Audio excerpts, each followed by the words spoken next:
Class 12th chapter 3। उस दिन हम लोगों ने जो टॉपिक पढ़ा था उसके आगे हम लोगों को पढ़ना है electrochemical cells. Cells that convert chemical energy into electrical energy called electrochemical cells. Example galvanic cell, कोवोल्टिक सेल्स। इलेक्ट्रोलाइटिक सेल्स क्या होते हैं? Cells that convert electrical energy into chemical energy cells called electrolytic sales.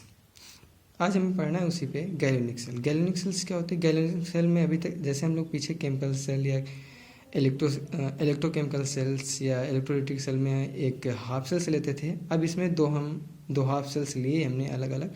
एक में हमने zinc sulphate का solution ले लिया, दूसरे में हमने कॉपर सल्फेट का सोल्यूशन ले लिया। जिंक सल्फेट वाले सोल्यूशन कंटेनर में हमने जिंक रॉड लगाई और कॉपर सल्फेट वाले सोल्यूशन पे हमने कॉपर रॉड लगाई। एक हमने ये जो ट्यूब है ट्यूब लगा दी। जैसे फॉर एग्जांपल एक रिएक्शन ZnSO4 है, इस पर हम कोई रिएक्ट करवाएंगे, इसको रिएक्ट करवाए तो Zn2 plus SO4 2 minus, CuSO4 को रिएक्ट करवाए तो Cu2 plus SO4 minus.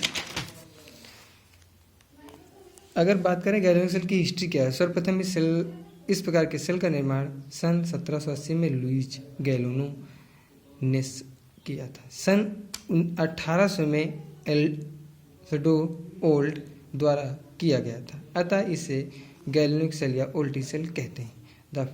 The first such cells was built in 1718 लुइस गैलोनिक्स and 18 by Alessandro Volta, hence they are called galvanic cell और ओल्टी सेल्स। गैल्वेनिक सेल्स या विद्युत रासायनिक सेल्स क्या होते हैं? गैल्वेनिक सेल्स और इलेक्ट्रोकेमिकल सेल्स, इन सेल में रासायनिक ऊर्जा को विद्युत ऊर्जा में परिवर्तित किया जाता है। इस सेल की कार्यप्रणाली रेडॉक्स अपक्रिया पर आधारित होती है। इसमें ऑक्सीकरण तथा अपचयन की अपक्रिया अप्रत्यक्ष रूप से भिन्न भिन्न पात्रों में होती है जो लवण सेतु से आपस में जुड़े होते हैं। इंग्लिश में इसकी डिफिनेशन होती है, in these cells chemical energy is converted into electrical energy. The functioning of this cell is based on redox reaction. In the reaction of oxidation and reduction take place indirectly in different vessels. Those cells are related to the salt bridges. आगे इसी में लवण सेत, अगला topic है लवण सेत। लवण सेत क्या होते हैं? इसके कुछ पॉइंट हैं। इसके द्वारा सेल्स के दोनों विलयनों के मध्य विद्युतीय संपर्क होता है, विद्युतीय परिपथ पूर्ण होता है। जैसे इसको इंग्लिश में बोलते हैं, इसकी इंग्लिश इसी पॉइंट को इंग्लिश में बोलेंगे, this word result is the converted between the two measures of the cells the electrical current is complete. Second point है इसके लवण दोनों विलयन आपस में, इसके कारण दोनों विलयन आपस में नहीं मिलते हैं।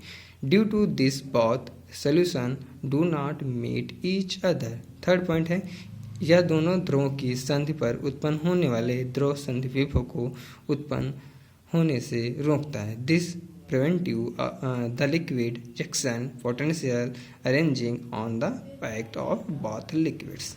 मानक सेल्स विभव क्या होते हैं? Standard cells potentials. मानक इसका फार्मूला होता है E not cell equal to E not cathode minus E not anode. Cathode are मतलब रिडक्शन और एनोड आर मतलब ऑक्सीडेशन। ऑक्सीडेशन रिडक्शन तुम लोग फर्स्ट ईयर से पढ़ते चले आ रहे हो। विद्युत अपघटन क्या होता है? इलेक्ट्रोलिसिस। किसी विद्युत अपघटनी परिपथ के जलीय विलयन या गलित में विद्युत धारा प्रवाहित कराने पर रासायनिक क्रिया होती, इस घटना को विद्युत अपघटन कहते हैं। A chemical reaction occurs when on electrolysis conductors on electric current in an aqueous solution or motion state. The phenomenon is called electrolysis.